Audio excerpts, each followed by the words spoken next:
PM group, Maharashtra शिक्षण प्रसारक मंडळ, चंद्रपूर 1995 पासून शिक्षण क्षेत्रात कार्यरत.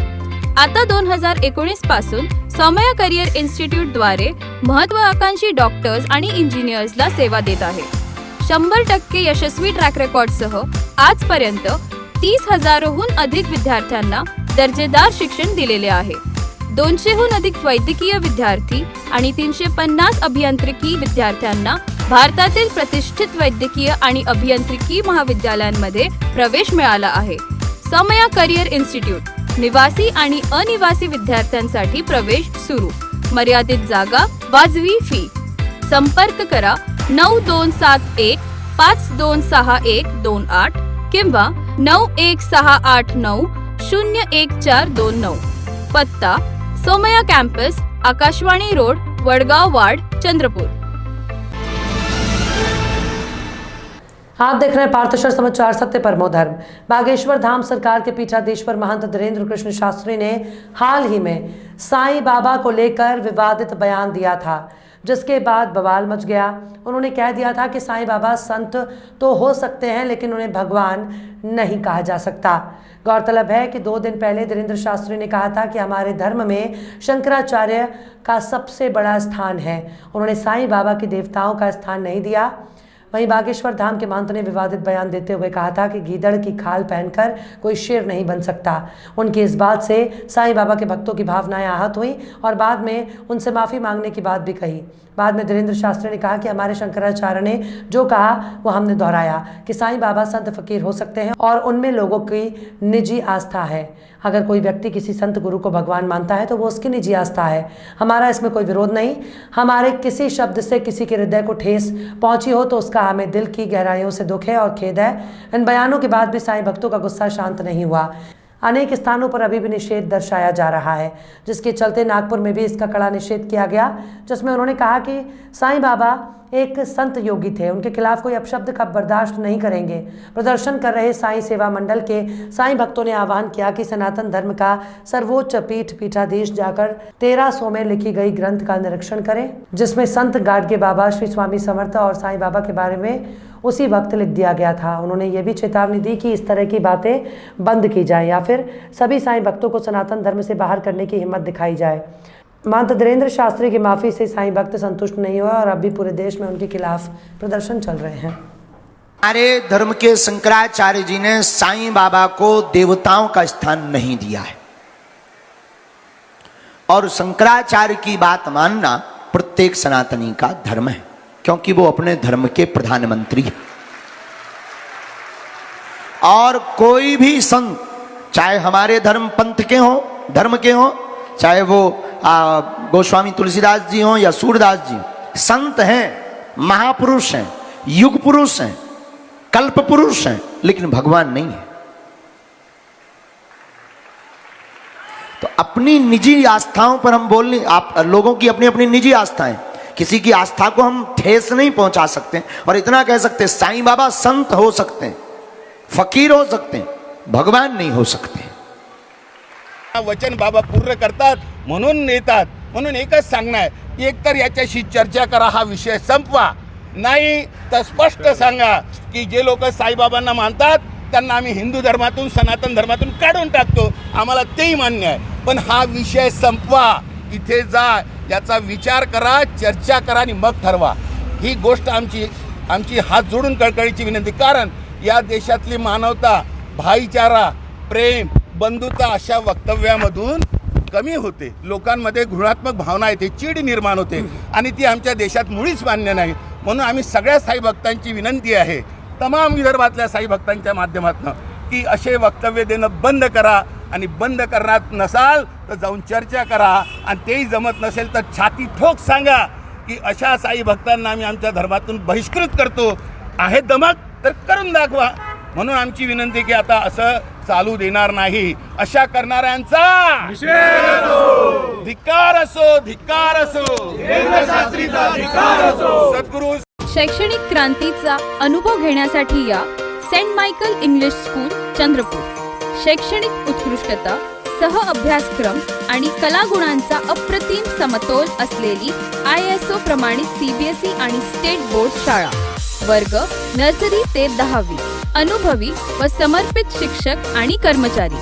दरवर्षी 100% 10वी बोर्डाचे निकाल. सर्व सुविधायुक्त डिजिटल क्लासरूम, प्रशस्त शाळा इमारत आणि परिसर. सर्व सुविधायुक्त संगणक लॅब, विज्ञान व गणित प्रयोगशाळा आणि लायब्ररी. भव्य क्रीडांगण आणि शाळेचा सुंदर बगीचा. CCTV कॅमेऱ्यांसह अग्नी सुरक्षा यंत्र आणि आरो पाण्याची सुविधा. सत्र 2023 ते 24 साठी प्रवेश सुरू. Saint Michael English school, Naginabag, mission compound, Chandrapur. Maharashtra राज्य तहसीलदार और नायब तहसीलदार एसोसिएशन के पदाधिकारियों और सदस्यों ने 23 फरवरी 2023 को नासिक मुख्यालय में एक राज्य स्तरीय बैठक की. उक्त बैठक में नायब तहसीलदार ये एक राजपत्रित वर्ग 2 का पद है, लेकिन ग्रेड पे और वेतन में ये श्रेणी 3 पद है. राज्य स्तरीय बैठक में नायब तहसीलदार राजपत्रित वर्ग 2 के ग्रेड पे को बढ़ाकर 4,800 करने की राज्य स्तरीय बैठक में मंत्रालय, राजस्व विभाग और बख्शी समिति के समक्ष पेश की गई मांग पर संगठन के सभी पदाधिकारियों और सदस्यों ने ध्यान नहीं दिया. खंड 2 में सर्वसम्मति से उक्त न्यायोचित और उचित मांग के स्वीकार न होने तक राज्यव्यापी हड़ताल की भूमिका स्वीकार करने का निर्णय लिया गया, जिसके कारण तहसीलदार सचिन खंडाले, राजू धांडे, सुभाष चौहान, दिलीप जितेंद्र गाडेवार, सचिन पाटिल, टोकेश्वर, गमन, ओमकार ठाकरे आदि चंद्रपुर में हड़ताल कर रहे हैं. शासनाने नायब तहसीलदार पदाला 1998 मध्ये राज्यपत्रित अधिकारी म्हणून वर्ग 2चा दर्जा दिला. परंतु वर्ग 2चे अधिकारी असताना वेतन श्रेणी मात्र वर्ग 3ची अजूनही नायब तहसीलदारांना देण्यात येत आहे. या संदर्भामध्ये संघटनेने महाराष्ट्र तहसीलदार नायब तहसीलदार संघटनेने पाठपुरावा केला आणि त्या अनुषंगाने सन 2014 ग्रेड पे वाढवून देण्याची मान्यता शासनाने दिली. परंतु अजूनही ती मागणी मंजूर झालेली नसल्यामुळे महाराष्ट्र तहसीलदार नायब तहसीलदार संघटनेने 23 फेब्रुवारीला शासनाला नोटीस दिली होती की आमची मागणी फार पूर्वी मंजूर करण्यात आलेली आहे आणि त्या अनुषंगाने ही मागणी तातडीने मंजूर करावी. कारण नायब तहसीलदारांपेक्षा कमी जबाबदाऱ्या असलेल्या इतर विभागाच्या अधिकाऱ्यांना नायब तहसीलदारांपेक्षा जास्त वेतनश्रेणी देण्यात आलेली आहे. मात्र नायब तहसीलदारांकडे कार्यकारी दंडाधिकारी पदाचा जबाबदारीचं काम आहे. सोबतच निवडणुकांसारखे आणि इतर विभागांची कामे आम्ही करतो आणि हे सगळं करत असताना नैसर्गिक आपत्तीची कामेसुद्धा आम्ही महत्त्वाची कामे करतो. आत्ताच अलीकडे जे नैसर्गिक आपत्ती आली होती त्याच्यामध्ये नायब तहसीलदारांनी खूप मोठं काम केलं. पिकांच्या पंचनाम्यामध्ये नायब तहसीलदारांनी समोर जाऊन काम केलं. परंतु शासनाला अजूनही आमच्या जबाबदारीची जाणीव झालेली नसल्यामुळे आम्हाला नाईलाजाने आंदोलन करावं लागलं.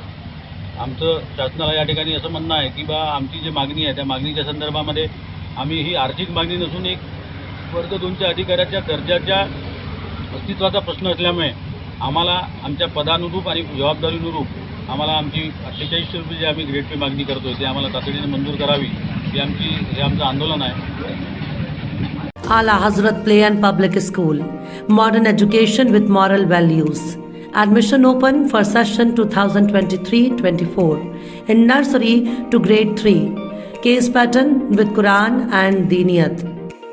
We offer moral values, quality education, digital classrooms and fun activities, limited seats.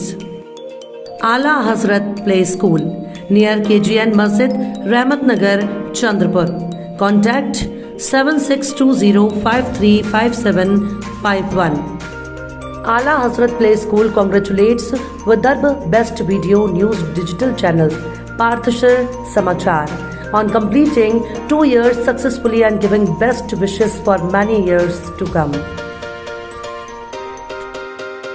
दिनांक 6 अप्रैल 2023 को चंद्रपुर के स्थानिक शासकीय विश्राम गृह में जिला कांग्रेस कमेटी द्वारा विनोद दत्तात्रेय के नेतृत्व में एक प्रेस कॉन्फ्रेंस का आयोजन किया गया, जिसमें उन्होंने अदानी पर दिल्ली का उद्योग और कामगार को खत्म करने की चिंता जताते हुए गंभीर आरोप लगाए। इस प्रेस कॉन्फ्रेंस में दत्तात्रेय के साथ रितेश तिवारी, के सिंह, विजय नले, मनीष तिवारी, राज यादव, राजू खजांची और अन्य कांग्रेसी नेतागण उपस्थित थे। विनोद दत्तात्रेय ने चिंता जताते हुए कहा, क्योंकि अदानी ने चंद्रपुर की 2 बड़ी सीमेंट कंपनियां गाड़ियां खरीद ली हैं और वहां से जबरदस्ती करते हुए अस्थायी कर्मचारियों को वीआरएस लेने के लिए मजबूर किया जा रहा है। और प्रोडक्शन करने वाली कंपनी, सप्लाई करने वाली कंपनी और इस्तेमाल करने वाली कंपनी भी अडानी की होने की वजह से सीमेंट में फ्लाई ऐश की मात्रा मंजूर सीमा से कई गुना अधिक होने की बात पता लगी है। इसके चलते न केवल स्थायी कर्मचारी खत्म हो जाएंगे बल्कि इनकी फैक्ट्री से निकलकर जिले और देश के प्रकल्प में लगने वाले सीमेंट से बड़े बड़े प्रकल्प धोखे में आ जाएंगे, क्योंकि इसमें कहीं भी प्रोडक्शन के बाद सीमेंट की टेस्टिंग नहीं हो रही है। उन्होंने बताया कि एसीसी और अंबुजा में अब स्थायी कर्मियों की संख्या 100 से नीचे आ जाने की वजह से वहां पर अधिकृत यूनियन भी नहीं चल सकती है, जिस वजह से कर्मचारियों के हितों की रक्षा करने वाला कोई नहीं है। उन्होंने पत्रकारों से विनती करते हुए इस विषय को जनता और जनप्रतिनिधियों की नजर में लाने की बात करी ताकि इस तरह का अवैध कारोबार रोका जा सके। भावना एसीसी सिमेंट आणि अदानी सिमेंटशी जोडलेल्या आहेत। आमच्या जिल्ह्याच्या औद्योगिक प्रगतीमध्ये हे दोन्ही महत्त्वाचे कारखाने वैशिष्ट्यपूर्ण आहेत। 16 सप्टेंबर 2022ला अदानी कंपनीने अंबुजा आणि एसीसी सिमेंट हे टेकओव्हर केलेले आहेत। हे टेकओव्हर केल्यामुळे काय झालंय की चंद्रपूरच्या या दोन्ही प्लांट मधले अनेक कामगार व्हीआरएस घेत आहेत, त्यांना घेण्यासाठी बाध्य करण्यात येत आहेत। त्याच्यामुळे कामगारांवर त्याच्या रोजगाराचं संकट आलेलं आहे। शिवाय अदानी कंपनी सध्या खूप देशभरामध्ये चर्चेत आहे। गेल्या 2-3 महिन्यापासून आजचं पार्लमेंट सुद्धा बंद झालं केवळ अदानीच्या एका इश्यूवर। आणि अदानी कंपनीचे जे गैरव्यवहार आहेत ते सगळीकडे हायलाइट झालेले आहेत।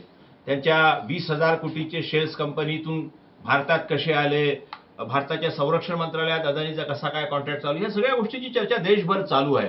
आम्हाला चिंता आहे चंद्रपूर जिल्ह्याची। चंद्रपूर जिल्ह्यात हे जे 2 प्लांट आहे, या 2 प्लांटमध्ये अदानी कंपनी ज्या पद्धतीने काम करत आहे ती बाब अतिशय चिंतनीय आहे। त्यांच्या प्रोडक्शनवर इफेक्ट आलेला आहे। अदानी कंपनीची स्वतःची इन्फ्रास्ट्रक्चर कंपनी आहे, कन्स्ट्रक्शन कंपनी आहे, तिथेच अदानीच्या कंपनीचं सिमेंट चालू आहे। तर खरेदीदारी मी, विक्रेताही मी, काम करणाराही मी, माझं प्रॉफिट ऑफ शेअर वाढतं ना, आणि याचा दुष्परिणाम उद्याच्या देशाच्या सगळ्या इन्फ्रास्ट्रक्चरवर येणार आहे। ती चिंता आज मी इथे व्यक्त केली आणि ह्या गोष्टीची चौकशी झाली पाहिजे। अदानी कंपनीवरचं जे निरीक्षण आहे, ज्या कोणी प्रॉपर कंपन्या आहेत त्या कंपन्यांनी अदानी कंपनीचं ऑडिट केलं पाहिजे। हे सिमेंट बरोबर आहे की नाही, या सिमेंटची स्ट्रेंथ बरोबर आहे की नाही। शिवाय ज्या कामगारांना ज्या पद्धतीने मानसिकदृष्ट्या, शारीरिकदृष्ट्या त्रास देऊन कामावरून कमी करत आहेत त्याची सुद्धा चौकशी झाली पाहिजे। हीच आमची मागणी आहे या निमित्तानं। भैया आप 300 से कम अगर एम्प्लॉय रहते हैं तो वहाँ हिंदुस्तान की कोई पॉलिसी काम नहीं आती है लेबर लॉस की। और यहाँ पे जैसे अंबुजा है या एसीसी है, इसमें आज 200 से कम एम्प्लॉय हैं। एसीसी में तो 100 से कम है, तो यहाँ कोई लॉ कानून नहीं होती है। और जैसे हिमाचल में हुआ था कि इस गवर्नमेंट के आने के बाद 2 इंडस्ट्री को क्लोज कर दिया फोर्सफुली बगैर किसी से बात किए। अगर वो परिस्थिति यहाँ भी आई कभी अपनी मार्केट को डील करने के लिए या किसी से लड़ने के लिए, तो यहाँ पे एम्प्लॉयमेंट कहाँ जाएगा? क्योंकि 2 इंडस्ट्री का मतलब होता है कम से कम डायरेक्टली इनडायरेक्टली कम से कम 4 से 5 हज़ार लोगों का एम्प्लॉयमेंट। तो हम लोग की चिंता इस बात की है कि कोई रेगुलेशन होना चाहिए, एम्प्लॉयज़ को फोर्सफुली वीआरएस कराना या डर दिखा के ट्रांसफ़र का, क्योंकि एक कंपनी जब हो गया मल्टी स्टेट्स में तो आप ट्रांसफ़र कर सकते हो, पॉलिसी में रहेगा। तो उस डर से लोग अपना आखिरी वक्त घर छोड़ना नहीं चाहते हैं, तो वो फोर्सफुली आप वीआरएस करा रहे हो। तो ये सब चिंता का विषय है। और क्वालिटी, क्वांटिटी और सेफ्टी ये बहुत बड़ा एक्सपेक्ट है। जैसे आप लोग चिंतित रहते हो कि कोल माइंस में कहीं ब्लास्टिंग हुआ तो पूरी हलचल मचती है। ब्लास्टिंग वहाँ भी होता है, माइनिंग वहाँ भी होता है, लेकिन हम उसको बहुत इग्नोर कर ले रहे हैं क्योंकि वो एक आइसोलेटेड प्लेस में है। लेकिन इससे हमारे देश का पर्यावरण, हमारे शहर का पर्यावरण, ये सब खराब हो रहा है। ये चिंता हम लोग की। सर्वांसाठी पूर्ण फॅशन मॉल, सर्व वयोगटातील अपवादात्मक श्रेणी, विस्तृत variety, Shri Varsiddhi shopping mall, सिनी तारका रिंकू राजगुरु सेवक 18 ऑक्टोबर रोजी शुभारंभ। श्री वरसिद्धी शॉपिंग मॉल आपल्या चंद्रपूर मध्ये। Shri Varsiddhi shopping mall, wedding collections, bridal lehengas, saris, churidar, dress materials, western wear, kids wear, men's wear. 18 October रोजी महाशुभारंभ। Shri Varsiddhi shopping mall, Kasturba road, Chandrapur, Maharashtra. Bhajpa कार्यकर्ताओं के लिए सेवा पहले आती है। उनके लिए कुर्सी या सत्ता महत्वपूर्ण नहीं है, क्योंकि भाजपा एक पार्टी नहीं बल्कि एक परिवार है। राज्य के वन, सांस्कृतिक मामलों और मत्स्य पालन मंत्री और चंद्रपुर के पालक मंत्री सुधीर मुनगंटीवार ने कहा कि भाजपा का मुख्य लक्ष्य देश में हर किसी में देशभक्ति की भावना पैदा करना है। मुनगंटीवार ने आगे कहा कि अटल जी हमेशा कहते थे, अंधेरा छूटेगा, सूरज निकलेगा, कमल खिलेगा। आज पूरे देश में कमल खिल रहा है। भाजपा की नींव मूल रूप से राष्ट्रवाद पर टिकी है, इसलिए पहले देश, फिर पार्टी और फिर हम खुद बीजेपी के सूत्र बनकर रह गए हैं। कार्यकर्ताओं की ताकत से आज बीजेपी दुनिया की सबसे बड़ी पार्टी बन गई है। इस मौके पर भाजपा के वरिष्ठ नेता प्रमोद कड़ू, महानगर जिला अध्यक्ष डॉक्टर मंगेश गुलबाडे, महानगर महासचिव राजेंद्र गांधी, ब्रजभूषण पुजारे, सुभाष कासन गोटुबार, रविंद्र गुरनूले, राहुल पावड़े, रवि आसवानी प्रमुख रूप से मौजूद थे।